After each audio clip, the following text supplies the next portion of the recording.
Taiyo is a pathetic orphan who managed to become besties with the hottest e-baddie that happened to be from the strongest assassin family. After ending up fatherless and getting the rest of his family boinked as well in a brutal car accident, Taiyo stares at their pictures during the funeral and realizes how easy it is to lose what you love, acting all distant as he immediately pulls his hand away from a childhood friend named Mutsumi. However, she grabs his hand again and promises to be there for him no matter what, causing him to finally let out the tears he has been holding back. At school several weeks later, Mutsumi shows up to feed him lunch, and when she asks why he is still trying so hard to push everyone away, he tells her to back off because he is not in the market for a mommy right now. Despite his obvious attempt to scare her off, she gives him no choice but to accept her food, so he thanks her for it before asking why she turned down the captain of the soccer team. Right then, the vice principal, who clearly spent too much time watching Men in Black, shows up to steal a bite and expresses how obsessed he is with Mutsumi's cooking. When she asks how he is already back from his lecture trip so soon, Kyoichiro claims that he did it all to be close to her and tells Taiyo to come see him after classes before leaving. Hours later, Taiyo ends up in his office wondering why humans no longer practice social distancing because this guy is practically breathing on him. The next moment, Kyoichiro shows him an entire gallery of Mutsumi's pictures. Stop it. But the real shock sets in when he pulls up a video where he almost sent the captain of the soccer team to his ancestors. Just as Taiyo considers screaming for help, Kyoichiro holds a knife to his neck and says he can't stand the relationship he has with Mutsumi. All of a sudden, a girl who had all color sucked out of her closet jumps in from the window to disappear with Taiyo. The next thing he knows is that he wakes up to find himself surrounded by Mutsumi and a bunch of rejects from Miss Peregrine's home for peculiar children. After he jumps off the couch and demands to know what on earth is going on, Mutsumi tells him that they are all her siblings and further explains that everyone in the family is an overpowered spy. It's an evil world we live in. Just as Kengo tries to tell him all about Kyoichiro's fame as the #1 assassin in the country, the alarm system alerts them that he is back. So Futuba cuts to the chase and tells Taiyo that he has to marry Mutsumi because it's the only way to stop Kyoichiro from murking him. When Mutsumi refuses and says they can't just force a family on him after he just lost his, they all decide to fight off Kyoichiro while she and Kengo run deeper into the house to hide Taiyo. However, just a few minutes later, Kyoichiro catches up to them and tells Mutsumi to stop trying to protect him. After she and the dog try to attack, he unleashes his iron webs to capture them both and rips off the disguise Kengo used to make it seem like he is Mutsumi. He then also tells Mutsumi to drop the Taiyo disguise and accept that he is the only one that can protect her. Just as she decides to accept his psychotic obsession with protecting her, Taiyo climbs out of the painting and says he is ready to marry her. On seeing that he really means it, she unlocks the second half of her ring and tosses it to him, but Kyoichiro activates his steel webs again to stop Taiyo. Despite this, he squeezes right through them to grab the ring and officially becomes Mutsumi's husband before the others show up and congratulate him on joining the family. At his place the following morning, Kyoichiro joins in on welcoming Taiyo by waking him up with his shiny knife, Chucky style, after which he forces him through an excruciating dance session with his iron webs. Thankfully, Mutsumi shows up just in time to stop him, but then Kyoichiro suddenly grabs them both and jumps out of the window to avoid a deadly bomb that instantly reduces the entire house to rubble. When Taiyo asks if that was part of his way of saying good morning, Kyoichiro says that it was actually an attempt on Mutsumi's life before taking them into a limo. He then tells Taiyo that her life will always be in danger because she's the it girl everyone is after, literally, and also because she is the current head of their family and will soon be taking over the underground world of assassins and spies. Kyoichiro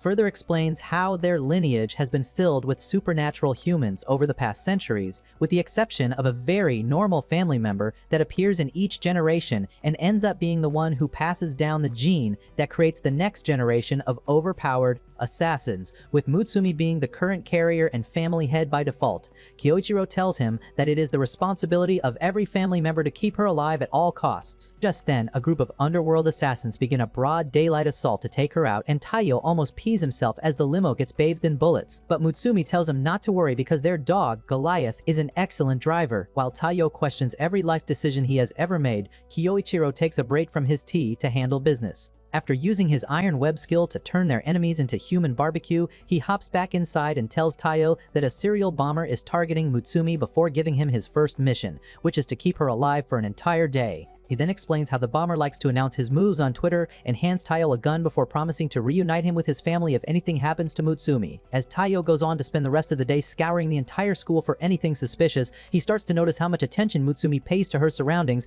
and becomes even more dedicated to keeping her safe. However, just a couple of minutes after lunch, he forgets how to be an antisocial weirdo for a moment and accepts a piece of chocolate from his friends before his mind catches up to reality. Moments later, he wakes up in the student council office and Mutsumi explains that the infirmary was closed right before he sees a bomb strapped to the roof. After it explodes, they luckily survive thanks to his quick thinking, but he quickly realizes that the bomber must have been tracking her through his every move. Upon seeing the final bomb placed in his shirt, he decides to sacrifice himself to protect her, but after he jumps out, Hyoichiro disables it and commends him on sticking to the mission. Once they get back inside, the rest of the family shows up and says they had actually been sneaking around campus to help Taiyo since it's his first mission. Shinzo then drops the bomber and Kyoichiro wraps him up with the bomb before throwing him into the clouds to put on a fireworks show for the rest of them. After waking up from nightmares of losing Mutsumi and getting bitten by Goliath, Taiyo decides to embrace his bad karma, heads over to Futaba's room to thank her for her hospitality and ask for training so he can prevent all his nightmares from turning into reality. When she gives him a reality check about how an NPC like him will always be nerfed in comparison to this brilliant spy family, he insists that he's ready to take on whatever challenge thrown at him. To test this claim, she demonstrates a fraction of her abilities by twirling him around like a rag doll, humbling him in the process.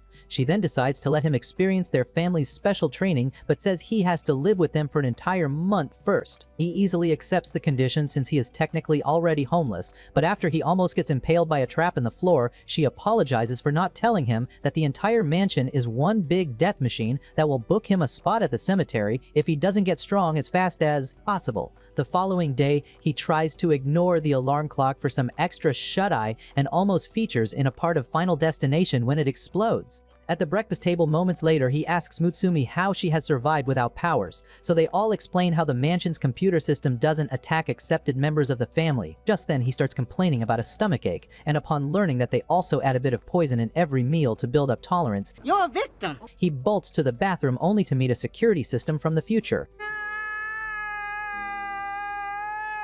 After 3 weeks of fighting to stay alive, he starts getting the hang of the Death Mansion, which surprises everyone since it took them at least a couple of months of training to get used to the traps. During breakfast one morning, he asks Mutsumi to pass the milk like always, but after taking one sip, the poison catches up to him, so he runs to the bathroom while the others try to stop Mutsumi from feeling bad about almost melting his insides. Just then, they all hear Kengo calling out to him and find him passed out by the door, so Nanao quickly takes him to the lab to make sure he is okay. As soon as he regains consciousness and claims to be perfectly okay, Futaba tells him to Stop the cap! and yanks off the fake body he got from Kengo before saying that she already knows he has been getting help from the others to make it seem like he has been getting strong on his own. She then expresses her disappointment with Nanao for letting him do something so stupid, and when he tries to take the blame, she adds a concussion to the list of his health problems and says he has to take it slow before giving him a book from when she started training. Just a few days later, he makes a full recovery thanks to Nanao's medical expertise, and also manages to crack the code in the bathroom, so they all celebrate him before his ring suddenly starts glowing. Upon seeing it, they explain that the mansion has accepted him as a member of the family, so Futaba agrees to start his assassin training since he has proven himself worthy. While walking to class with Mutsumi at the start of the following week, Taiyo senses a baseball heading straight for her head and catches it without even looking. His aura farming convinces the coach of the baseball team that he's found a Ruth babe in making.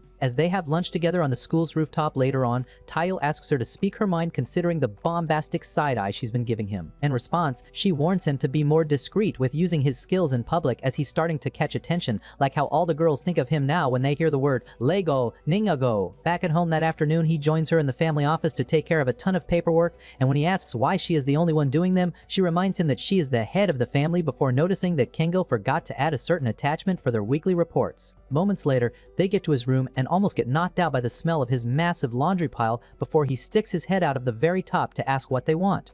Mutsumi then asks why he always pretends to forget the report, and he responds by pulling out his lunch and telling her to do it herself if it's that important. Taiyo immediately tries to find the report himself so they can get it over with, but then Kengo emerges from the pile flashing his birthday suit and says he doesn't deserve the stress of work. When she tells him to continue the rant with pants on, he reminds her that she used to play in the bath with him just a couple of years ago before she decided to be a goody two-shoes and left the streets behind for a life on the straight path. This pushes Mutsumi over the edge, so she decides to discipline him, but he quickly uses his clone skill to fool Taiyo before running out of the room.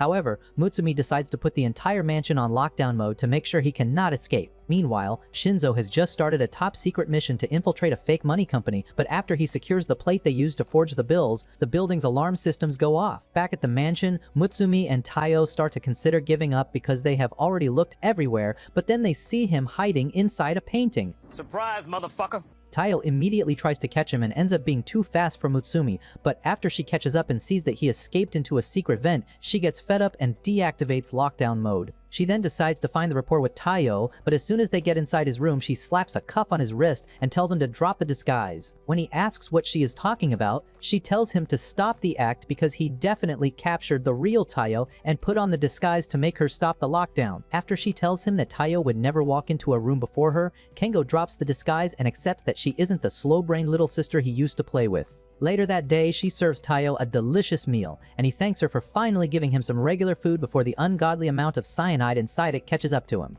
Just then, he hears the phone and decides to answer it, only to get his eardrums blown apart by Shinzo's screams. After Mutsumi switches to a video call, he begs her for help because he just ran out of ammo at the worst possible time. She then tells Taiyo that he is a spineless man-baby without guns and says he has to go help out. Minutes later, Taiyo gets inside the building, but as he tries to find Shinzo, a guard spots him and starts asking questions while holding a gun to his head. Using the weapons training Shinzo gave him, he disarms the guard and knocks him out before also taking down the others in that section. As soon as he finds Shinzo, the gun-addicted weeb starts hugging a pistol, but then every goon in the facility shows up, so he gets back into character and starts shooting like an American kid in a high school. However, while trying to run outside, Taiyo gets shot right through his thigh, and after he drops, the sniper threatens to blow his brains out if Shinzo doesn't surrender. The moment he drops the gun, Taiyo throws him a fork, which he then uses to destroy the sniper's rifle before taking him out. While he ends up carrying Taiyo home, a detective named Seiji finds the facility and tries to interrogate the only guard Shinzo left, but he refuses to say a word, so Seiji splits his head open and decides to focus on Taiyo. One fateful night, Taiyo is listening to Mutsumi yap on the phone about their next date night when Seiji intercepts and takes him down to the precinct. Sitting down in an interrogation room, he does a quick search on the dark web, showing Taiyo all his latest shenanigans which somehow haven't been wiped off like the rest of his accomplices. Seiji demands to know who Taiyo is working with because a wimpy kid who skips leg day can't pull off all these Tom Cruise stunts on his own. When Taiyo claims to have no idea what he is talking about, he casually spikes a glass of water right in front of him and shoves it down his throat, but Taiyo was already expecting that for some reason. However, after he gets rid of the water, Seiji tries to attack him with the hammer, so he jumps back and lands on a pile of bodies. As Seiji then threatens to smash his skull, he still refuses to tell him anything about Mutsumi's family and says he would rather join his parents in heaven. Seiji then decides to grant his wish, but after he breaks the wall, Kyoichiro comes out and tells him to stop the test. Taiyo immediately asks what he means, so he reveals that Seiji is the one who covers their tracks in exchange for receiving their help in solving his cases, because what he actually does at his police job every day is eat a bunch of donuts. After saying that he didn't expect Taiyo to last 2 seconds, Seiji tries to ask Kyoichiro for help, but the sister-loving creep claims to have an urgent mission and leaves. In class the following day, Taiyo notices a weird wave of fatigue taking over his body before Kyoichiro walks in and says he will be filling in for their first lesson. As soon as he starts teaching, Taiyo tries to get some shut-eye and almost gets his third eye unlocked by a supersonic chalk, but dodges at the last moment. Kyoichiro then uses Morse code to tell him that he has to stay awake for the rest of the class despite feeling like his eyelids weigh 50 pounds. After he further explains that he needs to master the half-awakened state to make sure he can fight at all times, Mutsumi joins their Morse code chat and tells him to stop trying to turn Taiyo into a death machine. The next moment, he unleashes a special gas that puts everyone to sleep, but Mutsumi thankfully had her gas mask close by, so she remains conscious and continues trying to stop Kyoichiro. Upon seeing Taiyo's head bowed, Kyoichiro tries to attack him with one of the chalks again, but Taiyo activates the half-awakened state to protect himself. Kyoichiro then spends the rest of the day training him to master it, but later on in the night, Taiyo ends up scaring Shinzo with his violent sleepwalking. After a few nights, Sion, who looks like every dweeb's dream girl, finishes off a 3-day gaming marathon and tries to get some much-needed rest, but a ballsy hacker breaks past her firewall. Forcing herself to wake up to avoid losing valuable data, Xion proves that she's way hotter and better than a tech bro as she gets into the hacker system and almost shuts everything down, mistakenly leaving behind some of Taiyo's pictures. The next morning, she resembles the Walking Dead while she informs Taiyo and Mutsumi about the hacker, also wondering how he got so close in the first place, considering the fact that only family members have the access key to get past the firewall. While walking to school moments later, Taiyo barely escapes a sudden attack and sees the freaky hacker stalking them, so he makes a run for it with Mutsumi and waits in an alley to ambush her. However, she surprises him by attacking from the roof before professing her love for him and asking if he would kindly stay still so she can rip his heart out of his chest. Just then, Mutsumi recognizes Ayaka and tells Taiyo that she is a famous assassin that only goes after guys she finds attractive so she can stuff them with needles as a way of demonstrating her psychotic love. When he asks why on earth she would want him, she claims it was love at first sight when she first saw a video of him on the dark web. The next moment, she drops another assassin that was gunning for him before showing him a bounty that went public, saying that she must explore all his holes like he's SpongeBob SquarePants. After he calmly turns down the offer and says he has to stay alive for Mutsumi, Ayaka tells her to be grateful to Kyoichiro because although he was the one who gave her the passkey to steal files on Taiyo, he made her promise not to lay a finger on his precious sister. She then shows off a small fraction of her abilities and promises to be back before running off. The very next day, she joins his class as a new student and immediately resumes Operation Murk My Crush. However, despite spending the rest of the week trying to ambush him, he easily evades all her attacks and starts acting like she doesn't even exist at a certain point. That all ends one afternoon in class when she suddenly decides to turn everyone into mindless zombies. After they all pin Taiyo down, Mutsumi tries to defend him, but then the assassin from the alley shows up to get his revenge.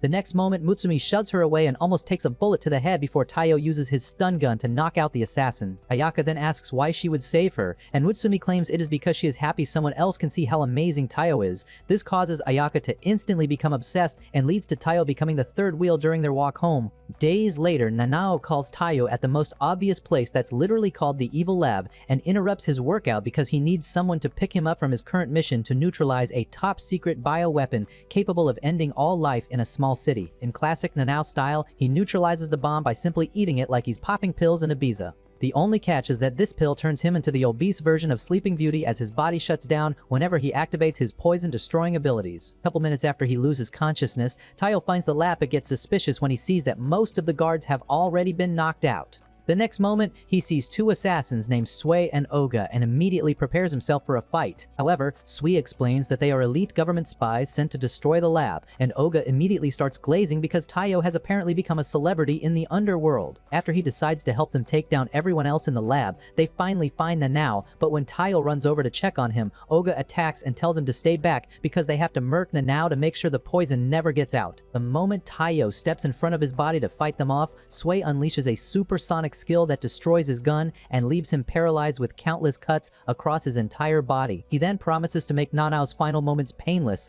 but he wakes up at the last moment and promises Sui that the poison has been neutralized. After he shows him a poison patch to prove it, Sui decides to spare him and hands over a special ointment for Taiyo's wounds before saying that it would be pointless to save such a pathetic weakling. At the mansion the following day, Kyoichiro decides to slow cook Taiyo for bringing shame to the family, but Nanao and Mutsumi show up just in time to save him. When he tells him to stop and says he actually deserves to be punished for having a negative effect on the reputation they have built in the underworld, Kyoichiro tells him to stop thinking a talentless nobody can make people stop fearing him. He then offers to spare him if he manages to redeem himself by becoming better than Sui. On a train days later, Sui notices him and claims he could smell the loser's stench from a mile away. After Taiyo admits to being a weakling and says that he plans to tail him until he learns enough to get stronger, Sui tells him to give up because he will never be able to keep up with him. As soon as they get to the stop, he activates his light speed skill to move without detection, but Taiyo quickly figures out a way to keep up, so Sui shreds off his clothes to keep him occupied. Despite that, Taiyo spends the following weeks tailing him and Oga on every mission and refuses to give up, despite getting stripped down more times than the Kardashians during Fashion Week. Days later, he finally manages to make it to the end of an entire day with his clothes still intact, but then Sui gets bored of role-playing Tom and Jerry with him. After promising to make it quick, he charges in, but Taiyo surprisingly stops him in the middle of the attack because the countless strip-downs helped him master the flow of Sui's slices. He then throws Sui to the other side of the cemetery like a frisbee, causing Sui to accept that he actually has potential. As Oga starts cleaning up his wounds and commends him, Sui decides to stop treating him like a complete waste of existence. Later on, Mutsumi takes Taiyo to a park and makes him carry enough food to end world hunger while he tries to figure out what she's up to. He becomes too stunned to speak when he sees Mutsumi meeting Sui and greeting him like they're lifelong buddies. When he questions their friendship, Mutsumi reminds him that everyone in the underworld had crossed paths at some point. After saying they should save the chit-chat for the meeting with his boss, Sui takes them to a cafe and orders a milkshake that sounds like a biohazard. However, the cashier immediately starts punching it in, but instead of a milkshake, they get dropped into a chute, and while Sui takes the opportunity to show Mutsumi how a real man acts, Taiyo ends up fighting to stay alive until they get to the bottom. Just then, he gets saved from a boulder by a girl who looks like she causes boulders in Guy's pants. Moments later, Rin starts munching down on all the cake they brought while Mutsumi explains that she is the leader of SWA's elite squad and was also in the same class as Kyoichiro. Just as Rin tells her not to mention the incest incel's name around her, he blasts in through the wall and demands for Mutsumi's release. Rin then tells him that she came all on her own because she got tired of having a brother who constantly tries to get freaky. The next moment, they start a fight that slowly destroys the entire floor, so Soi tries to stop them only to get smacked aside like a worthless fly. When Mutsumi suddenly gets in between their punches to stop them, Taiyo pushes her head down and gets his biatch slapped in the process. However, this causes Rin to realize that he can be trusted, so she asks for his help uncovering the plans of a politician who recently became the nation's favorite, despite the fact that he probably goes to Epstein Island on vacation and is obsessed with dancing. She also tells him about the triplet assassins working for him and says they need someone new to the underworld because Yoshimasa would easily notice any member of her squad or any of Mutsumi's siblings. At a rally the following afternoon, Yoshimasa introduces his latest assistant to his supporters, and as they all dance, Taiyo starts to regret picking a female disguise for the mission. Over the next couple of days, he pays close attention to Yoshimasa and his assassin triplets to get even the slightest hint of their plan, but they simply continue to horrify him with their terrible dancing. When Yoshimasa makes the mistake of forcing him to dance with them, he finally realizes that they have been using Morse code this entire time and quickly learns all the details of their plans to blow up all his ops. A couple days later, they get set up for a meeting with every public figure that hasn't supported him, and he patiently waits for them to get on stage before setting off the bomb, but they all get shocked when it blows up in the fountain instead. The next moment, Yoshimasa points his gun towards Taiyo and says he always knew before pulling the trigger. After he deploys a second bomb they installed at the last moment, the entire hall gets covered in fluff, and Taiyo gets back up to say he isn't the only one with tricks up his sleeve. The triplets then get ready to take him down, but Sui destroys their guns in an instant, so they make a run for it. Minutes later, Taiyo ends up in a bus watching Yoshimasa as they transport him to a prison facility, but then the grandpa with a beer belly suddenly says that the accident that destroyed his family was planned. Just as Taiyo begins to inquire what the truth is, Sui alerts him that the prime minister was kidnapped after the second bomb went off. As if on cue, Yoshimasa heads out, dropping behind an earring that blows up the entire bus. After barely surviving the explosion, Sui explains to him that Yoshimasa used to be an assassin just like them, then he disappeared out of nowhere years ago, faking his own death. Minutes later, he joins the Prime Minister at the abduction site for a live broadcast to the entire nation, and after pulling off his disguise, he admits to countless murders and tells the minister to admit to his or take a bullet to the head. Just as the minister tells him to get it over with, Taiyo ends the broadcast by shooting the camera. He then tells Yoshimasa to give up, but he refuses and tells Taiyo that his gun is useless because he is not close enough. As soon as he shoots the gun away, Taiyo charges in to pin him down, but he ends up being the one captured and gets confused by how easy it was for Yoshimasa to read all his moves. After the triplets show up, Taiyo takes a step back to plan his next move properly, but Sui also shows up and uses a combination move to take the triplets several floors under. The next moment, Taiyo charges in with one of Shinzo's poison knives, but Yoshimasa reads through his attack once again and stabs him with it. While he bleeds out and struggles to stay conscious, Sui waits for the triplets to combine their abilities into a large fireball before using his sonic step skill to take them out. Back at the top, Taiyo manages to pull himself back up and charges in again, so Yoshimasa prepares to read his moves. But this time, Taiyo copies Sui's sonic step and combines it with every trick he has learned to take him down. Upon realizing that he has been defeated, Yoshimasa commends him on becoming so skilled despite all he had been through and decides to tell him about the accident. However, the moment he places a note in his hand, a bullet flies through his neck and he bleeds out while Taiyo tries to figure out where it came from. Hours later, he follows the instructions on the note to a tree and finds a small box inside before heading back home. After getting a sympathy kiss from Mutsumi and accidentally opening the box, which apparently contains a device which might have info on his dead family, Taiyo retires to his room to get some rest. But Ayaka gives him a freaky headlock by riding his shoulders like a bop, making him throw her off and ask why she's dressed like a maid. Mutsumi explains that they hired her as the new live-in maid, while Ayaka clarifies she only took the job to keep him away from competition as the bounty on his head has gone up. She also offers to help him become a better assassin and immediately resumes her attacks to keep him on his toes. In the kitchen several minutes later, he hears Mutsumi complaining about running out of the tea. Kyoichiro likes best before heading to the bath to wash up. The next moment, Ayaka acts like a creepy pap trying to take pictures up a celeb's skirt before chasing him around with acid shampoo until she sets off the electric trap while standing in the bath. Instead of calling for help, Taiyo decides to join her in the bath and redirects the current to the power source until the entire bathroom blows up. For some reason, he ends up on top of her and takes the opportunity to work on his wrist but immediately regrets it when Kyoichiro shows up and promises to make him pay for cheating. On his way out the next day, Mutsumi tries to give him his phone, but then she sees a call from a number saved as Kaoru and tries to ask who it is. After he immediately grabs the phone and runs off, Ayaka makes it clear to Mutsumi that she's the Diana to her Camilla. When he gets back later in the evening, she pins him to the wall and starts demanding answers before Kyoichiro also joins her and promises to make sure his nuts never see the light of day. Just then, Momiji and her grandfather Kaoru from Rin's squad show up, and Momiji says she came to make a special delivery for Taiyo. When he reminds her that it was meant to be a secret, she replies that sneaking around will only cause misunderstandings. She then pulls out the special tea Mutsumi was talking about the other night and explains how Taiyo risked his life for hours to gather the items used in making it. Upon hearing this, Kyoichiro tries to cut open his own skull, but after they all get seated for tea time, his hatred for Taiyo returns, so Mutsumi decides to punish him by making Goliath pin him to the chair. Finishing off a training session with Futuba, Taiyo heads back inside and catches Mutsumi fangirling over a photo album. Turns out she's big on nostalgia as she calls them to look at the picture they took after Nanao got his spy license. Realizing that Taiyo has never heard of such a thing considering he's a peasant, Futuba explains the ranking system for spies, which means he won't be officially recognized by the association until he passes the spy test to receive his license. Just as he says he would like to take the test, Kyoichiro shows up to tell him that everyone in the family made it on their first try before giving him a sample of the torture he will endure if he brings shame to the family name again. At the examination venue days later, Mutsumi cheers on as he easily blazes through the first competition, but when he meets up with her to recharge for the next one, a competitor decides to take him out to claim the bounty on his head. The moment he charges in, a gust of wind flips him like a pancake before a spy named Tsukio reminds him that it's illegal for contestants to fight each other.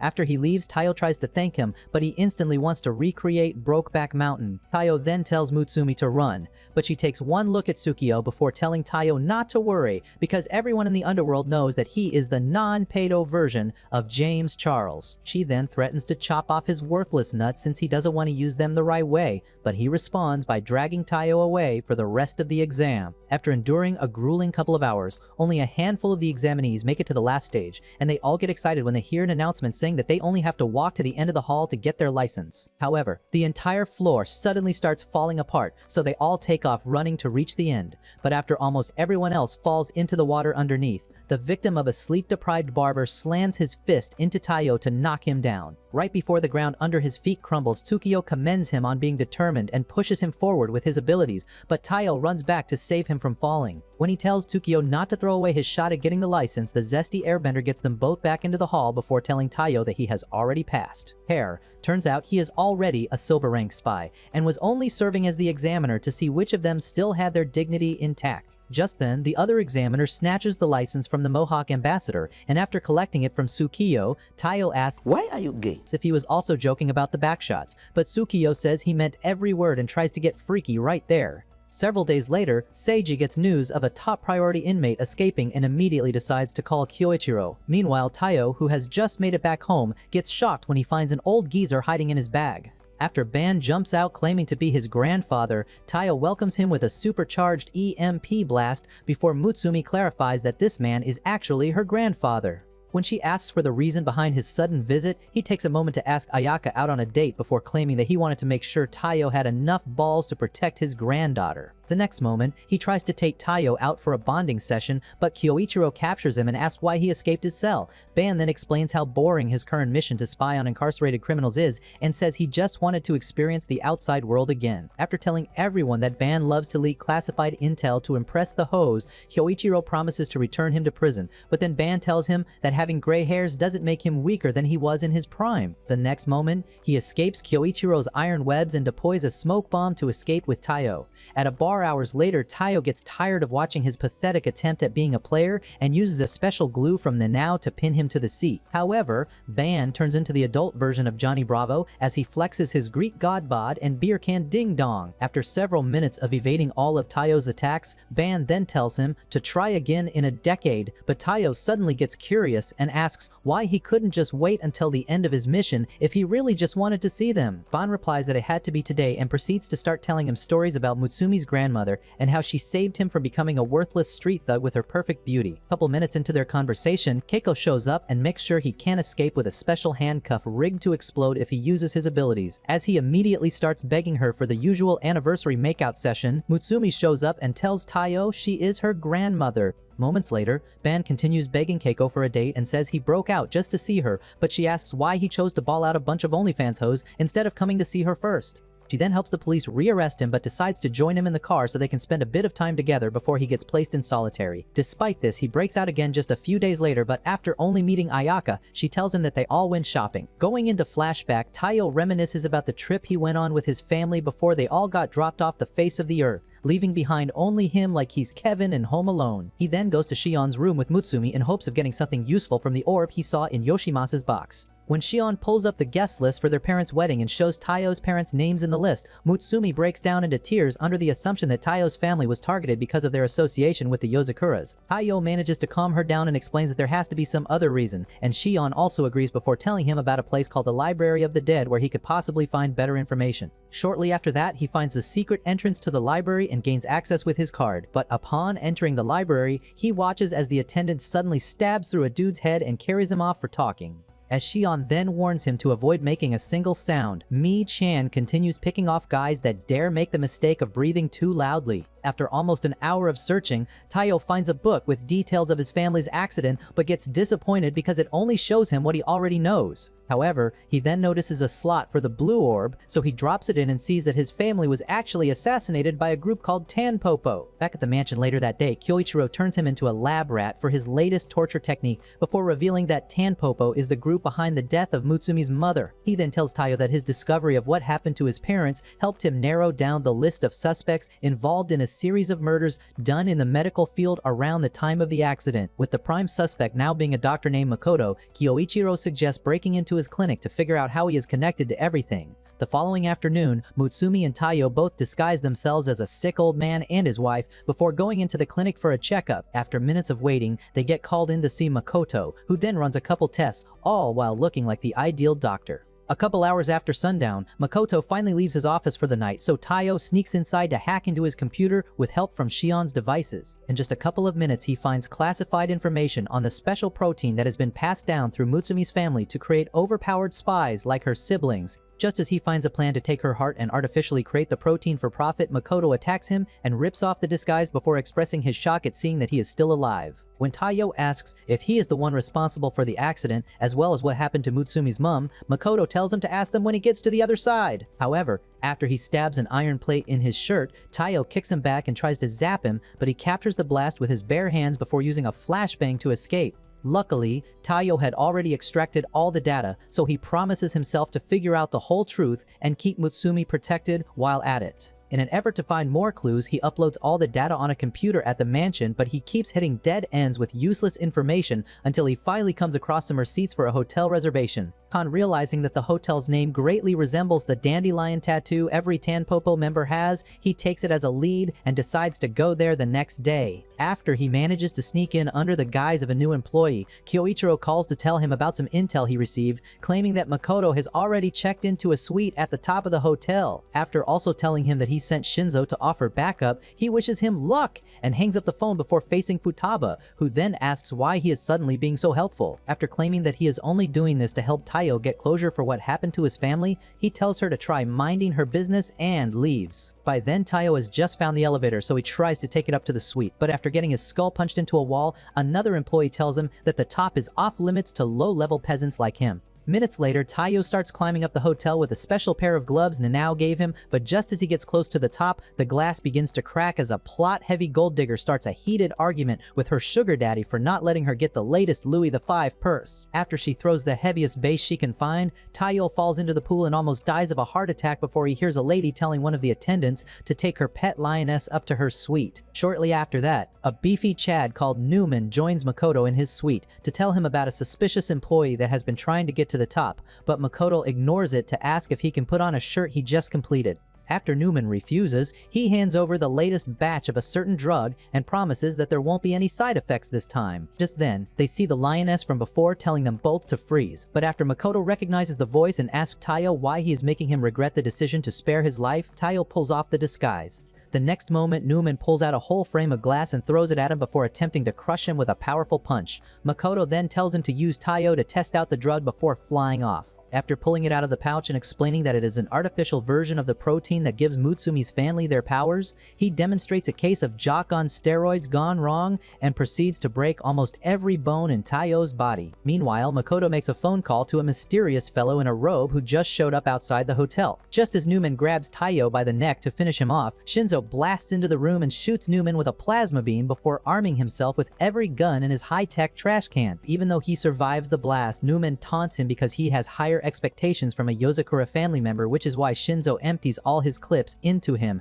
before throwing Taiyo out of the building. Within seconds, Newman charges with an attack, but Shinzo easily holds him back until he shows him a button embedded into his teeth, threatening to blow up the entire hotel. Left with no other choice, Shinzo gives in to end up as Newman's lab rat. But after a couple minutes of shaking the entire hotel with his powerful punches, Newman asks why he won't just give up already. Shinzo then tells him that becoming a mutant won't give him the same punching power as Mike Tyson. All of a sudden, he receives a call from the staff about a psycho shooting up the hotel, and that psycho turns out to be none other than Taiyo. With the help of all the fake ammo he could gather, he scares everyone in the hotel to the point where they jump out of the balconies into foam beds he placed outside. Upon hearing that everyone in the hotel has been evacuated, Shinzo powers up a maxed out electric cannon and says he is the only one capable of firing it because of its insane recoil. He then lets off a blast and draws lightning straight from the source before deep frying every blood vessel in Newman's body. He then tells Taiyo that they can head home, but just as Taiyo tries to run up to meet him, he falls into the arms of the cloaked old man from before and thanks him for the assist. The moment he leaves, Shinzo shows up to thank him for the help, but then he suddenly sees multiple injuries across his body before he drops and loses consciousness. At the mansion an hour later, Nanao managed to stabilize him, so they all leave Mutsumi to watch over him,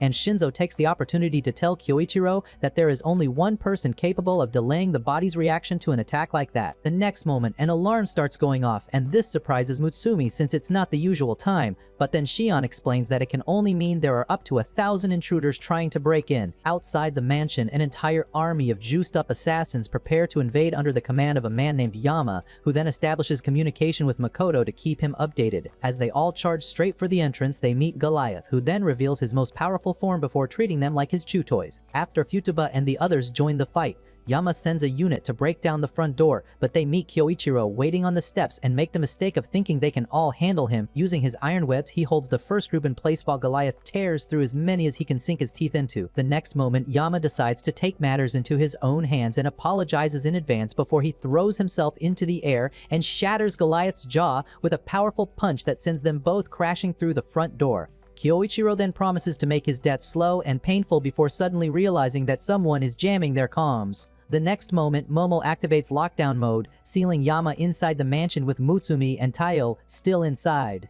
After telling Futaba not to worry because they definitely want Mutsumi alive, Kyoichiro decides to go find Momo to collect the ring he is using to take over the mansion. By the time Kyoichiro tracks down Momo, who also turns out to be their father, Yama cuts off the mansion's power, confusing Mutsumi as she doesn't know how to keep Taiyo's vitals from crashing. With his pulse dropping rapidly, she recalls a conversation she had with her mom years ago about the power of their blood and quickly finds a needle to start a transfusion. Moments later, her blood starts flowing into his veins, but as she tries to wake him up with her voice, Yama finds the room and pounces. The next moment, Taiyo wakes up and easily pushes him back with his newfound abilities. Yama notices this and still tries to subdue him before he reaches max strength, but Taiyo easily punches him through the wall and continues evading all his moves before Mutsumi's blood suddenly crashes his nervous system. As Yama slowly walks over to finish him off, Mutsumi hugs him to help control the effects of her blood, and when he tells her to save herself instead, she tells him there is nowhere else to go because of the lockdown. After pulling out a gun and saying that she would rather go out with him than let her heart fall into the wrong hands, she tries to hug him again, but Yama throws her aside to smash his head in. However, Taiyo finally gets the hang of it right on time and proceeds to blast a hole through Yama's digestive system. While this Wreck-It Ralph rides off Inro the sunset, Kyoichiro asks Momo why he went this far just to force Mutsumi into a situation where she would have no choice but to inject Taiyo with her blood. After saying that he just wanted to make sure his daughter has a strong husband, he wishes him luck and turns to leave,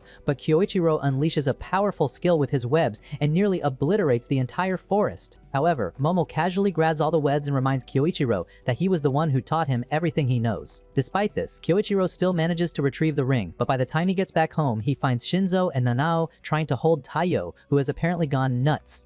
After explaining that Mutsumi's blood is still a bit much for his mind to handle, he holds Taiyo in place with his webs and places Shion's headphones on his head before telling Mutsumi to save him from insanity with her voice. They all immediately try to stop her and remind Kyoichiro what happened the last time she tried to sing, but he ignores them and prepares to cheer. Mutsumi then proceeds to horrify the local wildlife with her demonic vocal cords and snaps Taiyo out of his insanity. After waking up with cramps that put period pain to shame the next day, Taiyo gets ready for school as he can't let the school authorities find out about his extracurricular activities. When she suggests going with Nanao, which makes Taiyo question if he'll even go to the school with a bucket on his face, causing Nanao to reveal his true form. After injecting himself with a mysterious substance, Nanao reverts to his regular body, leaving Taiyo frozen in shock. On the way to school minutes later, he explains that his usually mutated state is what keeps his unstable DNA from going off the rails and says he only reverts to a normal body for school. Just then, his ears start to mutate, but he tells Taiyo not to worry about it. Shortly after that, Taiyo meets up with his friends to walk to class, but then Taiyo calls him to come to the biology lab. Moments later, he gets there and sees Nanao's body going berserk, so he immediately tries to help him up, but Nanao claims it's no big deal again before showing him how to inject another liquid to get it under control. Just then, a chick named Rin walks in with a python on her neck and asks if he is feeling okay, getting dangerously close to check his temperature. After making him hit puberty prematurely, she casually leaves and acts like Taiyo doesn't even exist. Nanao then tells him that she only cares about animals before showing him a special drug that will permanently keep him in a mutated state.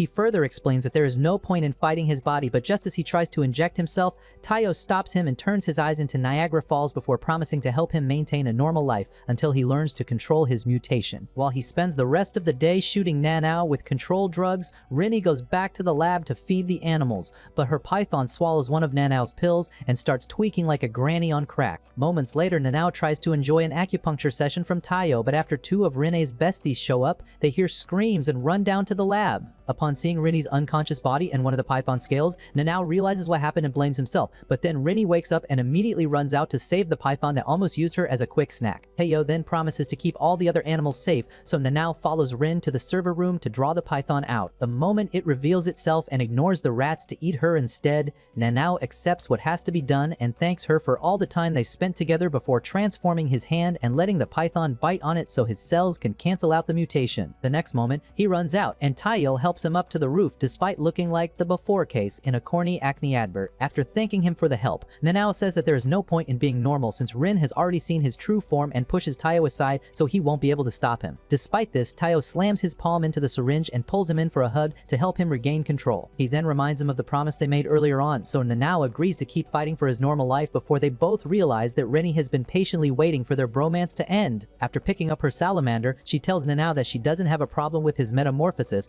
causing them to realize that she just classified him as an insect. She also tells Taiyo that she just noticed how close he is to Nanao, which causes them to think she might know the truth about the family, but then she asks why he didn't just say that he wanted to join the club before dragging him away to fill a membership form. Excited to share some news, Mutsumi interrupts Taiyo's training session with Shinzo to tell them about winning an invitation to a special hot springs hotel for spies in the underworld. Later on, they're at the mansion when Kyoichiro expresses his excitement over how she's grown and shown in all the right places, only to get his hopes dashed when Futuba reminds him of an important mission he needs to attend to immediately. After Mutsumi promises to make sure he doesn't miss the next one, he regains his excitement and runs off, but suddenly returns to tell Taiyo that he will not hesitate to dice his nuts like chopped liver if he even thinks of getting freaky at the hotel. Hours later, they all get into a family van, but Shinzo gets worried about the weird road they are taking and asks Shion if her maps are actually working. After she tells him not to worry about it, they dive off a cliff and immediately start saying their last prayers after dropping into the water, but Shion activates the van's submarine mode before explaining that they can't reach the hotel through a normal road.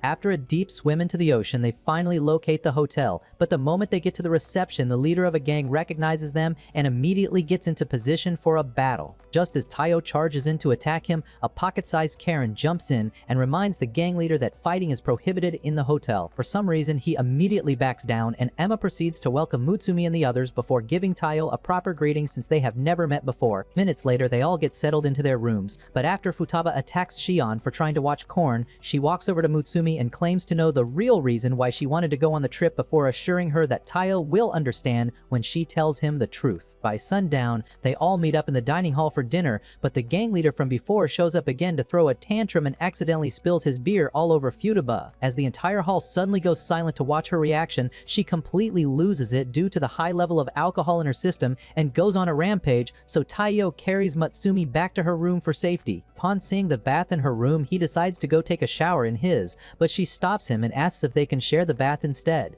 Meanwhile, Kyoichiro has just shown up and tells Emma that the mission was surprisingly easy before she leads him to the dining hall. Moments later, Mutsumi joins Taiyo in the bath, and after noticing how weird he is acting, she reminds him that they are married before suddenly standing up to show him the guyet he's been missing out on. He immediately asks what she is doing, but after he spots a scar in between her milkers, she tells him that Tanpopo once kidnapped her and tried to steal her heart. However, Momo showed up to rescue her but abandoned the family after that day. She then proceeds to tell him all about the plan he cooked up with Tanpopo just so she would infuse him with her blood, and apologizes for bringing him into such a dysfunctional family. However, Taiyo pulls her closer and suggests going to see her dad before saying that he has fully accepted everything that comes with her family. The next moment, Kyoichiro throws what is left of Shinzo into the pool and reminds Taiyo of his promise to shred his nuts if he tried to do anything unholy. Just as he tries to attack, Futaba shows up with every assassin in the hotel so they can take their revenge on him with a pillow fight, and after hours of fighting, they all manage to defeat the feared sister-loving creep.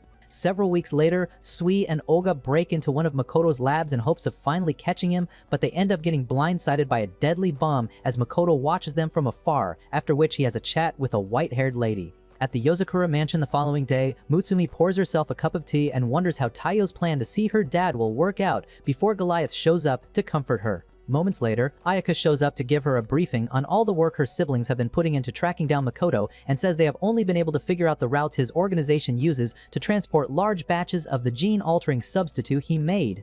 After thanking her for the update, Mutsumi rewards her with a nap on her thighs before starting to worry about Taiyo's safety. Meanwhile, Makoto has just met up with Momo on one of his organization's trains to discuss a new plan. Just a couple cars away from him, Taiyo turns his new job as an attendant into a cardio session as he runs laps across the train, attending to almost every customer as they all continue complaining about not being able to see or smell their food properly. After he saves a boy who somehow managed to get on top of the train, he drops his gun and almost loses his motivation to find something that could lead him to Makoto, but after remembering that he has to complete the mission for Mutsumi's sake, he heads back inside and sees the white-haired girl from before about to fall over. After he pulls her up, Yuki hands over his gun and says she saw it fall before introducing herself to him. He then thanks her for saving it, and after promising to get her a complimentary glass of wine, he leaves to help a lady who keeps complaining about her window and the risk of getting suffocated by smoke. Just as he tries to explain that the train has a steam engine, he remembers the weird complaint almost all the passengers have been making and activates a poison detector before learning that the train has been modified to produce a colorless smoke that affects the senses. After running to the central car, he uses his gun to blast open all the windows, causing all the smoke to clear out. The next moment, he sees Makoto with Momo and walks over to say hi to his father-in-law by threatening to blow his brains out if he takes a single step. Just then, Yuki shows up to greet him again, and Momo suddenly gets behind him, so he tries to shoot but gets wrapped up by Yuki's hair.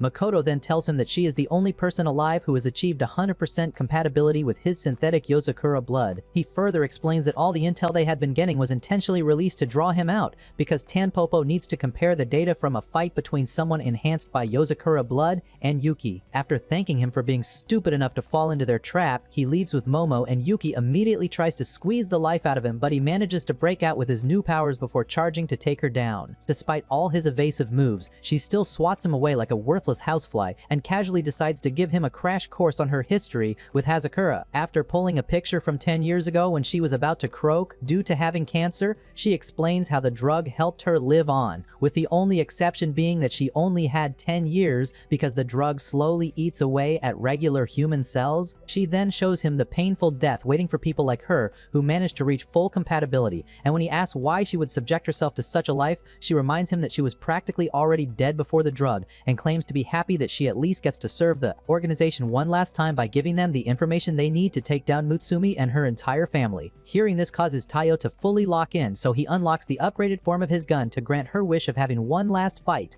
After mustering all his strength and flexing every muscle he's built built so far, he launches an attack powerful enough to cut right through her hair, but she easily regenerates and shoves him back before unleashing an endless flurry of attacks. Then, she starts communicating with him in Morse code, but makes it too fast for anyone without Yozakura blood to see. He gets confused by this until she tells him that Makoto simply cannot find out that she wants to reveal how she is connected to the death of his family. As he freezes in shock, she takes him on a trip down memory lane to her birthday 10 years ago when she was still bedridden in the last stages of cancer. His parents had stopped by to celebrate by gifting her a beautiful pair of earrings, and after she thanked them for it, Makoto showed up to tell them to expect good news from the new clinical trial he was about to put her through. After thanking him and getting emotional, his parents left the hospital but kept checking on her until just a couple months later, when she finally got discharged and was healthy enough to experience a normal life. Barely a month after that, she went for a checkup with Makoto and told him all about her progress before he suddenly decided to show her something. When they got to a lab filled with the shriveled corpses he had injected with Hazakura before her, she dropped to her knees in horror and asked if Taiyo's parents were in on the plan. However, he told her not to worry because he had already made sure they all died being the upstanding citizens they dedicated their lives to becoming.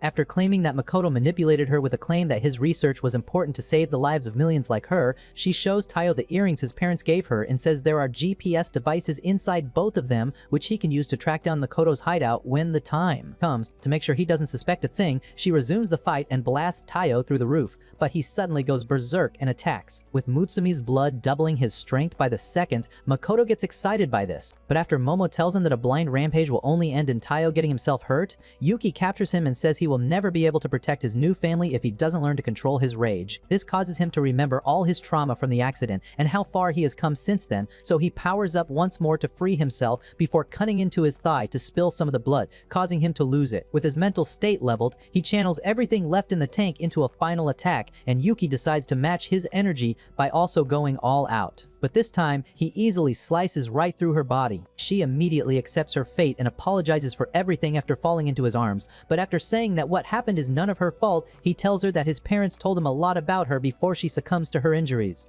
As Taiyo then remembers that he still has to stop the train, a huge wolf arm suddenly appears behind him and rips through his back, but the real shock sets in when he sees that the attack came from a girl named Ai.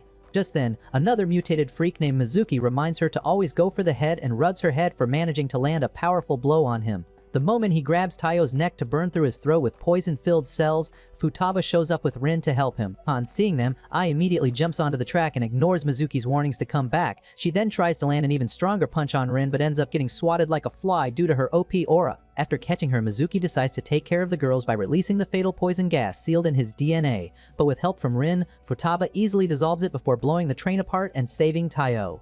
While Mizuki then decides to retreat with IA and Yuki's body, Futaba uses her powers to turn one of the cars into a makeshift plane so they can get home as fast as possible to treat Taiyo. Makoto assembles his squad of mutant freaks for a party on a secret island in anticipation of his grand plan. Meanwhile, Rin calls a family meeting to disclose the island's location, which they were able to discover thanks to the earring Taiyo took from Yuki's body. After they all agree to have a joint invasive mission to end all of Makoto's plans once and for all, Taiyo decides to upgrade his skill with another few days of intense training, and everyone else takes the initiative to also start making preparations. Later that day, Taiyo tries to return his gun and finds Ban in his drawer before Keiko also shows up to make sure he doesn't take things too far. After telling Taiyo that he showed up to make sure he unlocks the strongest form of his new abilities, they head to the training ground, and Ban spends most of the week taking Taiyo's body to its absolute limit. 2 days before the mission, he decides to teach him about fully gaining control of the Yozakura blood flowing in his veins, and Taiyo gets excited to see what he has planned, only to end up in a fruity dance lesson that can possibly lead to a sword fight. After minutes of twirling him around, he swears that none of it is for his own amusement, before suddenly shooting Taiyo in the face at point-blank range. Mutsumi immediately runs to check on him, and after seeing that he somehow managed to block it at the last millisecond with his sword, Ban apologizes for breaking it. Upon seeing signs of full activation in his second eye, he says Taiyo still has to experience real danger and suddenly shoots Mutsumi. Once again, Taiyo blocks it, but with his bare hand this time, and after Ban explains his ability to harden all his cells at will, Taiyo threatens to carve his face if he ever pulls something so dangerous again. The next moment, Ban apologizes and says it was a prank he planned with help from Mutsumi, who was wearing bulletproof material the entire time. The night after, all of them gather around the family's cherry blossom tree for a huge family feast and spend the entire night indulging in countless activities to take their minds off the nearly impossible mission they have to take on. After several hours of goofing around, Mutsumi gets on stage to brief them on the mission plan, and as soon as she rounds off the pep talk to get their spirits high, Kyoichiro drags Taiyo to the spot they buried their mother before telling him that her body is not really there. He then says that after she vanished on the night Mutsumi was attacked, Tanpopo suddenly started making so much progress with their research and the production of Hazakura, which can only mean that they have been using her body. When he says that they both have to secretly recover it without telling anyone else, Taiyo asks why he would trust him to carry out such an important mission. Kyoichiro then says that the others might lose control of their emotions if they learn that Makoto has been experimenting with their mother's body. Just as he pulls Taiyo's face closer to explain the torture techniques he will subject him to if he blabs to Mutsumi,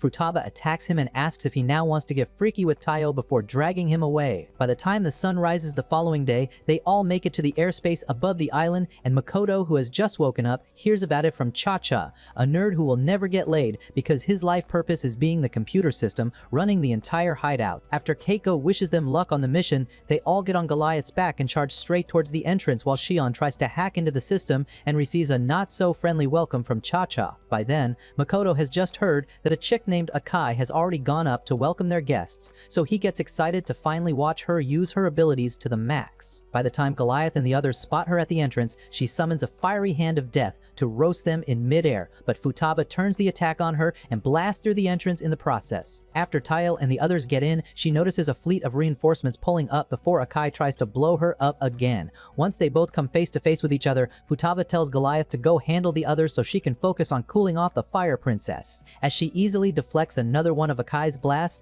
Ai tries to cheer for her teammate, but Akai breaks her heart by saying she doesn't befriend mouth breathers. Makoto calls for more reinforcements via Cheche, but that becomes impossible, because Keiko just took out all their signal transmitters. Upon hearing this, Aonuma decides to go join the fight, and when AI expresses her concern for him, he tells her to save the tears for someone else because he plans to make a run for it if things get too bad. By then, Akai has already gotten tired of the smug look on Futaba's face, so she decides to fully activate the Hakazura in her system before unleashing a powerful explosion that covers the entire region. The sudden heat wave reaches a point where Shion starts struggling to read everyone else's heat signatures, but Futaba easily fans away the flames once again. While Akai decides to keep going until she gets tired, Taiyo and the others try to fight their way through an endless horde of mutated henchmen before getting a surprise visit from Kurosawa, another mutated freak who then manipulates his steel body to attack them. As Shinzo decides to fight him back with his endless supply of bullets, Futaba tells Akai to consider giving up so she won't have to inflict permanent damage, but Akai refuses, so she fully activates her Yozakura blood. Upon seeing this, she remembers when Makoto told her that it would be pointless to fight anyone in the Yozakura family if they go all out, but she still decides to fight and charges up a flaming arrow to test Futaba's strength. After she casually captures the arrow and turns it off like a candle,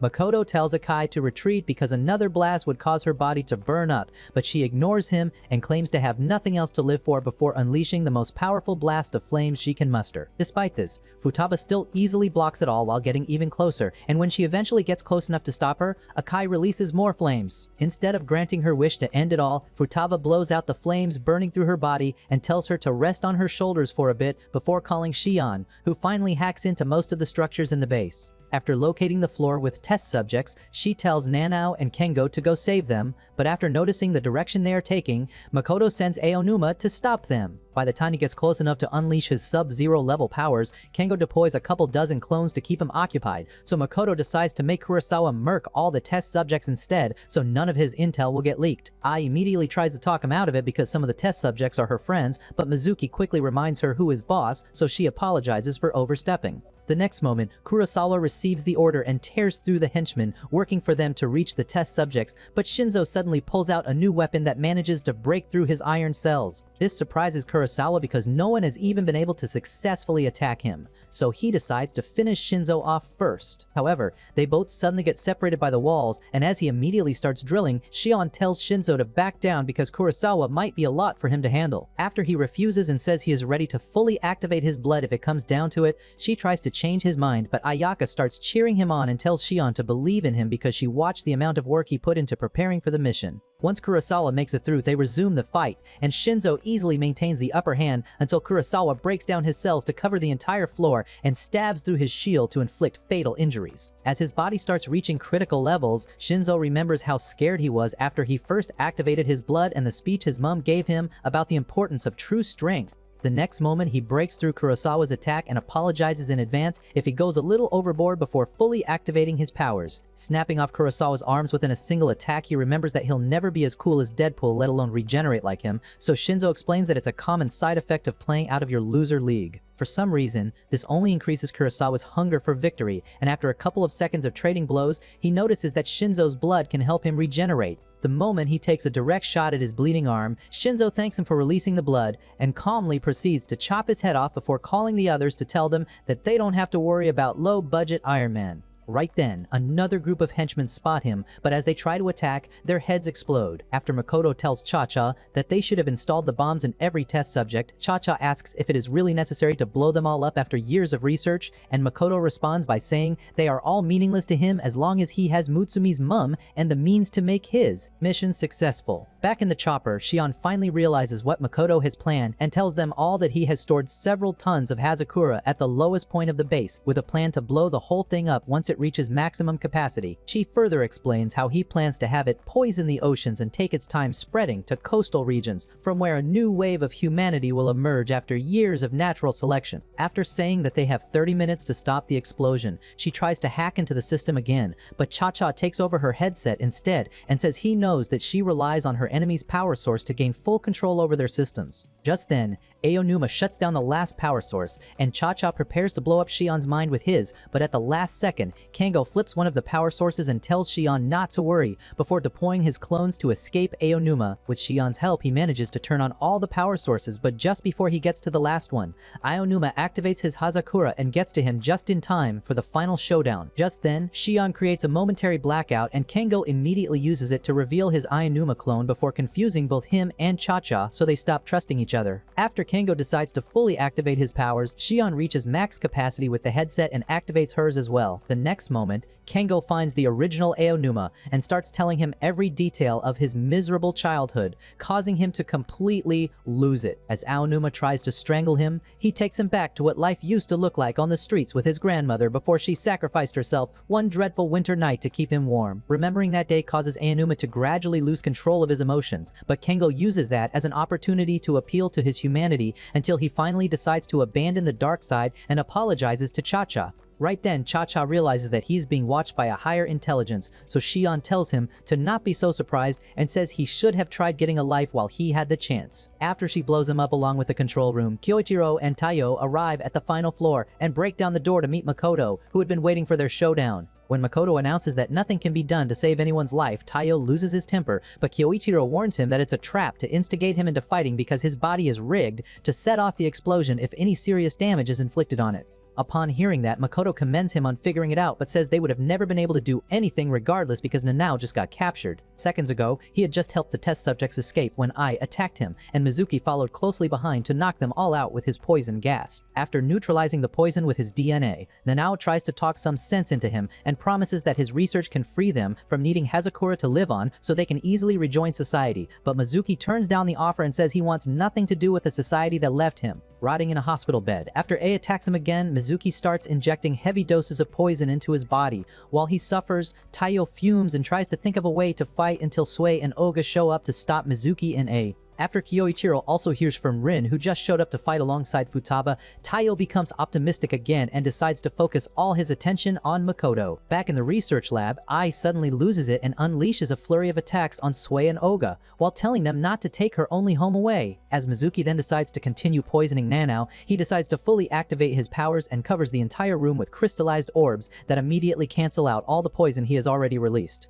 After he neutralizes the poison in his arm as well, Oga calls him to come take a look at Ai because she suddenly collapsed and can't get back up. Upon closer inspection, Sui claims to have seen her reaction in former test subjects right before they lost their lives. He immediately grabs her paw to try draining out the effects of Hazakura, but her condition takes a turn for the worse, so Mizuki tells him that they need to balance out her cells with someone of similar genetic makeup. As he starts transferring some of his mutated cells into her, it slowly cures her, but Nanao notices that it would also mean death for him. Mizuki then takes the opportunity to tell them how he and Makoto found her in an abusive home and made sure her mother could no longer inflict any harm before taking her in. However, due to Makoto's addiction to randomly unaliving people he didn't find useful, he resorted to always keeping her scared to make sure she would be strong enough to survive. Upon hearing this, AE begs him to stay, but he quickly apologizes for scaring her and promises that she no longer has to impress anyone before reducing into nothing. Just then, Shion disconnects Makoto's body from the detonation mechanism, so Taiyo tries to smoke him with a powerful blast, but he treats it like a casual hot shower. Just as he tries to set off the bomb with his phone,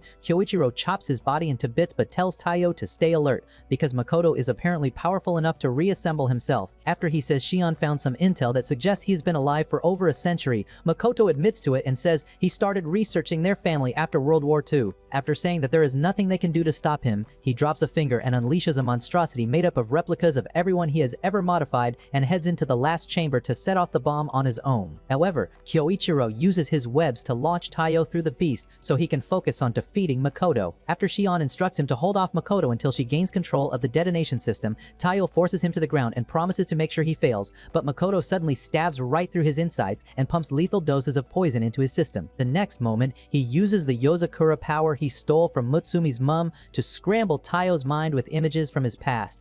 After draining nearly every ounce of energy in him, he pins him to the wall and proceeds to inject him with even more poison, but Taiyo still manages to fight back and chops off his limbs. However, Makoto easily regenerates them before activating the toxic cells he embedded into Taiyo's body during the fight. As his life force slowly gets drained away, Makoto zaps what's left of his brain cells and decides to give him one last speech to justify his mission to mutate the entire planet. Just then, Mutsumi senses Taiyo's reducing pulse through her ring, so she holds it close to her heart and transfers some energy to him. Moments later, Makoto completes his yap session and decides to put Taiyo out of his misery, but after smashing him further into the ground, Taiyo gets back up and releases an insane electrical blast that tears through Makoto's arms before blowing up all the tanks of Hazakura. Just as he then tries to tell Shion that the mission was a success, Makoto attacks him again before revealing that he basically turned himself into a tank and now only has to blow himself up for the Hazakura to get into the ocean. Upon hearing this, Taiyo tries to stop him, but Kyoichiro and the others finally show up to help. The next moment, Kengo starts off a combination attack by turning his clones into drills to open holes across Makoto's body. Nanao then leaks his toxins throughout his body to make him weak enough for a powerful sonic blast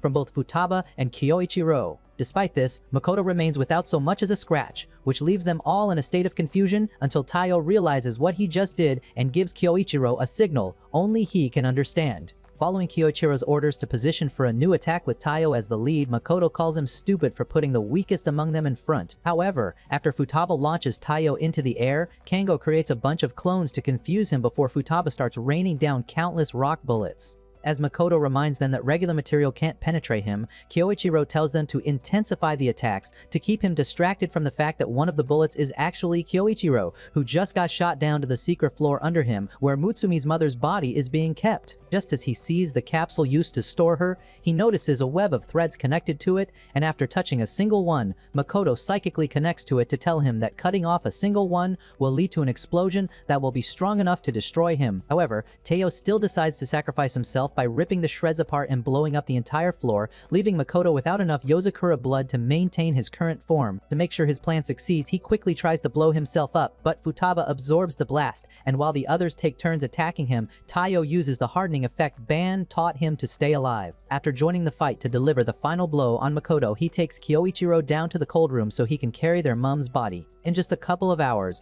Makoto gets transported to a maximum security cell, while I and the others get transported to correctional facilities for rehabilitation. Days later, Taiyo tries to return to his regular life in the mansion, but after he sees Mutsumi in a wedding dress, Kengo switches his outfit to a tuxedo before Futaba and the others tell him to get ready for a proper wedding. After Ban and Keiko also show up for the ceremony, they spend the rest of the day celebrating the lovebirds with a bunch of friends from the underworld.